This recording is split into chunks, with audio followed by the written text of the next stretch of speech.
Royal Challengers বেঙ্গালুরুর প্রথম একাদশীর সোমবার গ্লেন ম্যাক্সওয়েলকে না দেখে অনেকেই প্রশ্ন করেছিলেন অস্ট্রেলীয় অলরাউন্ডারকে কি বাদ দিয়েছে আরসিবি। দেখুন বিস্তারিত প্রতিবেদন। জবাবটা নিজেই দিয়ে দিয়েছেন ম্যাক্সওয়েল। না খেলা ক্রিকেটারকে সোমবার হারার পর সাংবাদিক সম্মেলনে পাঠিয়ে দিয়েছিল আরসিবি। সেখানে ম্যাক্সওয়েল জানিয়ে দেন যে তিনি নিজেই টিম ম্যানেজমেন্টের কাছে বিশ্রাম চেয়ে নেন, কিন্তু কতদিনের ছুটি সেটারও জবাব দিয়েছেন তিনি। সেই উত্তরটা বেশি ভয়ের এবং চিন্তার।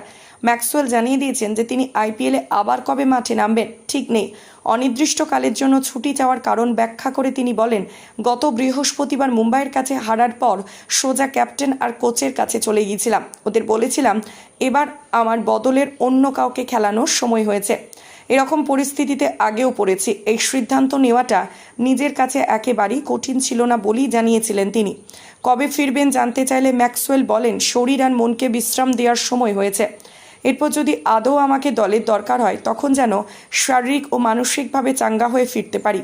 6টি ম্যাচে 32 রান করা ম্যাক্সওয়েল নিজের উপর কতটা অখুশি সেটিও বুঝিয়ে দেন। বলেন, পাওয়ার প্লের পরই আমাদের গোলমাল শুরু হচ্ছে, অথচ ওটাই আমার জায়গা এবং গত কয়েক বছর ভালোই খেলেছি, কিন্তু এখন কিছুই করতে পারছি না। দলের এখন যে অবস্থা, পয়েন্ট তালিকায় সবার নিচে, তাতে মনে হয় নতুনদের জন্য আমার জায়গা ছেড়ে দেওয়া উচিত। এই জায়গায় অন্য কেউ এসে নিজেকে মানিয়ে নিক।